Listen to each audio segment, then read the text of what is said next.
ஓம் முருகா. ஒரு கேள்வி. இந்த வீடியோ ஃபுல்லாக பாருங்கள்.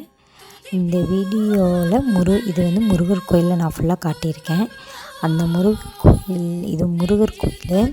ஆனால் இந்த வீடியோவில் எங்கேயுமே நான் இந்த முருகர் கோயிலோட பேரை மென்ஷன் பண்ணவே இல்லை. நீங்கள் இந்த முருகர் கோயில் எங்கே இருக்குது, இந்த முருகர் கோயிலோட பேர் கமெண்ட் பண்ணுங்கள். நான் அப்படி உங்களால் கண்டுபிடிக்க முடியலனா உங்கள் முருகர் ஃப்ரெண்ட்கிட்ட ஷேர் பண்ணி இந்த முருகர் கோயிலை கண்டுபிடிச்சி சொல்லுங்கள். ஏன்னா இந்த முருகர் கோயிலோட பேர் டிஃப்ரெண்ட்டாக இருக்கும், அதனால சொல்கிறேன்.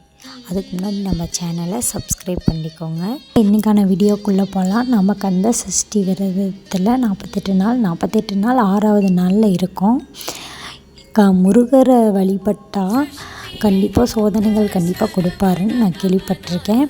ஆனால் இன்றைக்கி கண்டிப்பாக நான் அதை எப்படி சொல்கிறது அனுபவித்தேன் அப்படிங்கிற மாதிரி சொல்லலாம். ஏன்னா அப்படி சொல்கிறேன்னா, சோதனைகள் கண்டிப்பாக கொடுப்பாருன்னு சொன்னாங்க. ஆனால் அது எப்படிப்பட்ட சோதனை எப்படி வரணுங்கிறது இன்றைக்கி தான் நான் இது பண்ணேன். நான் இந்த விரதம் ஆரம்பிக்கும் போதே சொன்னிருந்தேன், 48 நாள் என்னால் கண்டிப்பாக இருக்க முடியுமான்னு தெரியல, நான் என் சூழ்நிலைக்கு தகுந்த மாதிரி இருக்கேன் அப்படின்னு சொல்லியிருந்தேன். ஆனால் இந்த 48 நாளில் நான் அடுத்து புரட்டாசி மாதம் பிறக்க போகுது. அதனால் எங்கள் வீட்டில் நான்வெஜ் கண்டிப்பாக இன்றைக்கி எடுக்கணும், நீ விரதம்லாம் எதுவும் பிடிக்க வேண்டாம், நீயும் சாப்பிட்டு தான் ஆகணும் அப்படின்னு கண்டிப்பாக சொல்லிட்டாங்க. நான் என்ன பண்ணுறது அப்படின்னு நினச்சிட்டு நான் மனசில் நினச்சதெல்லாம், ஓம் முருகா எனக்கு நீ தான் வழிகாட்டணும், இதுதான் என் சோதனையாக, நான் இதிலேருந்து கடந்து வரணும் அப்படின்னு மட்டும் தான் நினச்சேன். நான்வெஜ்ஜு நான் செஞ்சேன், ஆனால் நான் சாப்பிடல, வீட்டில் இருக்க எல்லோரும் சாப்பிட்டாங்க.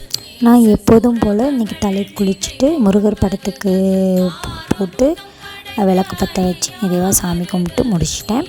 விரதத்தையும் முடிச்சிட்டேன் மதியம். அப்புறம் இது மூலமாக நம்மளுக்கு என்ன தெரியுதுன்னா, முருகர்கிட்ட நம்ம ஒன்று கேட்டோம்னா கண்டிப்பாக அவர் அதை செய்வார். அதுக்கு முன்னாடி சின்ன சின்ன சோதனைகள் கொடுப்பாரு, அதை நம்ம கண்டிப்பாக கடந்து வரணும். இந்த கந்த சஷ்டி விரதத்தில் 48 நாளில் 6 நாள் தான் நான் கடந்திருக்கேன். இன்னும் 42 நாள் இருக்குது. வெற்றிகரமாக அதையும் நான் கடக்கணும். அதுக்கு நான் முருகனையும் வேண்டிக்கிறேன். கண்டிப்பாக நான் இந்த 48 நாளையும் கம்ப்ளீட் பண்ணணும் முருகா அப்படின்னு நான் வேண்டிக்கிறேன். ஓம் முருகா. இதே மாதிரி உங்களுக்கும் நடந்திருந்தால் கமெண்ட் பண்ணுங்கள். நம்ம சேனல் பிடிச்சிருந்தால் லைக் பண்ணி ஷேர் பண்ணி சப்ஸ்கிரைப் பண்ணிக்கோங்க. பெல் ஐக்கானை கிளிக் பண்ணிக்கோங்க. உங்கள் பொன்னான மணித்துளிகளான நேரத்தை என் வீடியோவில் செலவு பண்ணதுக்கு ரொம்ப ரொம்ப ரொம்ப நன்றி. தேங்க்யூ வாட்சிங்.